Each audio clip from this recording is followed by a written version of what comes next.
Bonjour à tous et bienvenue dans le NLS Mag. Merci d'être avec nous sur Nintendo le site pour cette émission consacrée à toute l'actualité de Nintendo.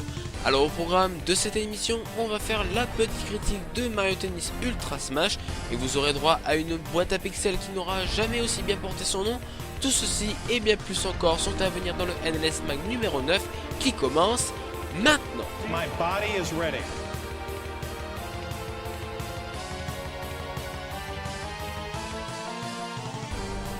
My body is ready.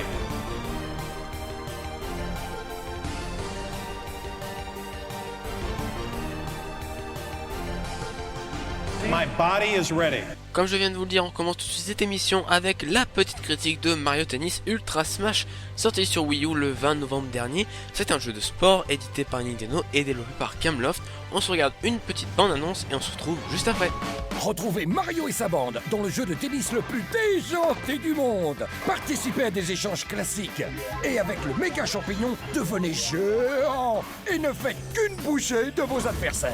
À deux, chacun son écran, ou même à quatre, et gratuitement. Alors Mario Tennis Ultra Smash va-t-il remplir son contrat d'être quand même le Mario Tennis de la Wii U? Bon, côté graphisme, c'est à peu près la même palette de couleurs que Mario Kart 8, donc là-dessus, ça reste quand même très beau, même si on regrette très largement qu'il n'y ait pas de background vraiment, qu'il y ait, je sais pas, un château au loin dans l'environnement champignon, qu'il n'y ait pas des petites choses en plus, parce que là c'est vraiment le cours avec le public qui est limite, c'est de la pseudo 3D, le public vraiment c'est de la 2D 3D, c'est les gens qui sont dans le public, les Toads et les Mascas, donc bon c'est un peu bizarre, et il y a un petit peu d'aliasing également de temps à autre, donc voilà, niveau graphisme, bon c'est pas non plus tip top, vraiment on a connu mieux de la part de la Wii U.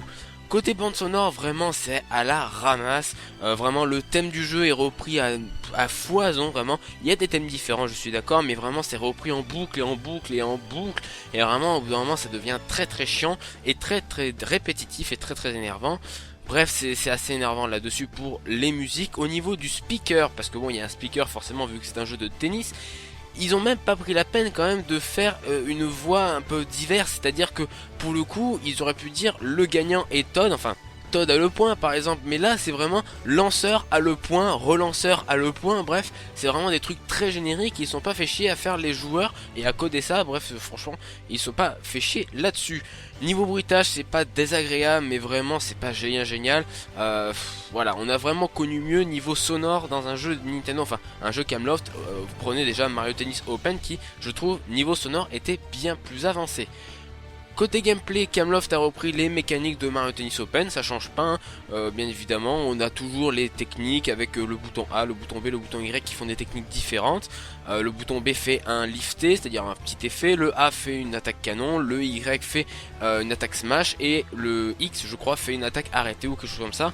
Et après bien sûr sur le court il y aura des zones où il faudra se mettre pour pouvoir faire des effets encore plus énorme on va dire, il y a des combinaisons d'effets également, bref il y a tout plein de choses, donc c'est assez sympa, mais je tiens à dire quand même que la parité des zones, de l'apparition des zones est plus favorable à l'adversaire ordinateur que à nous, et ça c'est un petit peu embêtant parce que du coup l'adversaire il va avoir des smash, on va dire des smash améliorés à pratiquement tout le temps, alors que nous on a un tous les 3 services quoi, donc c'est un petit peu embêtant là dessus. Du côté des modes, le défi méga balle où l'on doit échanger le plus de coups avec une balle géante et ayant une inertie décuplée est chiant au possible, voilà je tiens à le dire, c'est vraiment chiant vraiment, mais ça a aucun intérêt déjà parce que de 1 l'ordinateur qui est devant nous bah il est bête comme ses pieds hein, pour pas dire autre chose, et bon vraiment c'est assez ennuyant, ça sert à rien, de toute façon c'est juste des échanges, donc bon ça permet de gagner des pièces, donc bon voilà.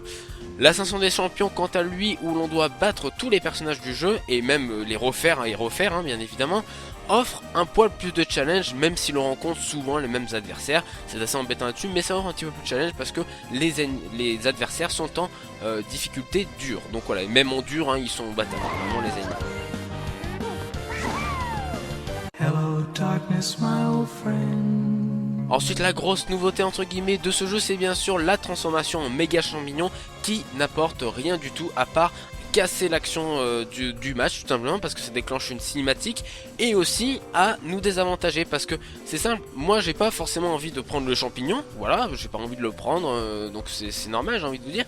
Et puis même lorsque l'on rapte ici, et ben lors de la transformation on peut louper la balle, ce qui est quand même assez dingue je trouve, et du coup on peut louper la balle et donc louper le point forcément, et c'est très embêtant. D'ailleurs je pense que je vais vous mettre un extrait à ce moment là.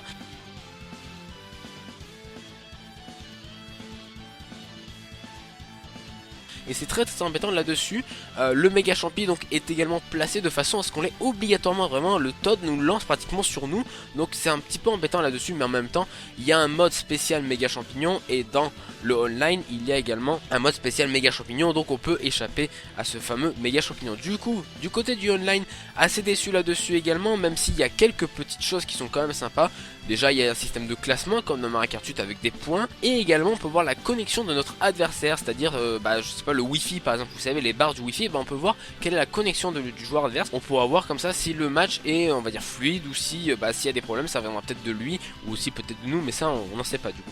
Bon, également dommage que l'on ne puisse pas rejoindre nos amis dans ce online, vraiment c'est très embêtant. Là j'espère qu'ils feront une mise à jour très rapidement pour ça. C'est vrai que ça manque vraiment de pas avoir les amis dans le online, donc bon, j'espère qu'ils le mettront très rapidement. Bref, Mario Tennis Ultra Smash n'a pas rempli son contrat pour ma part, vraiment il fait une faute, voire même une double faute pour ma part.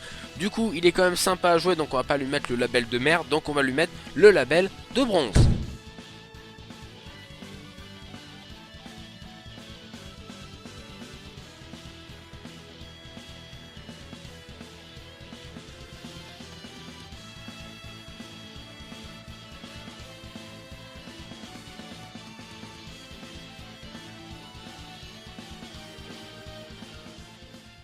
On poursuit cette émission avec l'agenda de la semaine, et Pokémon Picross sortira sur l'eShop de la 3DS le 3 décembre prochain. C'est édité par The Pokémon Company et c'est développé par Jupiter, un jeu de puzzle bien évidemment que l'on retrouvera sur l'eShop. Xenoblade Chronicles X, le tant attendu RPG de Monolith Soft, sortira le 4 décembre, enfin après je ne sais combien d'années d'attente. Il sortira donc sur Wii U bien sûr, et c'est édité par Nintendo. Un autre jeu édité par Nintendo sortira également le 4 décembre, c'est également un RPG, il s'agit de Mario et Luigi Paper Jam Bros, sorti du chapeau de l'E3 d'Onsezu. C'est développé par Alpha Dream, qui a également développé Mario et Luigi Dream Team Brothers et les Mario Luigi sur DS, donc c'est un jeu de 3DS qui sera sûrement très sympathique. Et enfin Fast Racing Neo sortira également en décembre, le très attendu jeu spirituel de F-Zero bien évidemment. C'est développé et édité par Shinen Multimedia, il sortira en décembre sur l'eShop de la Wii U et on l'attend avec grande impatience. Quel est ce pixel art?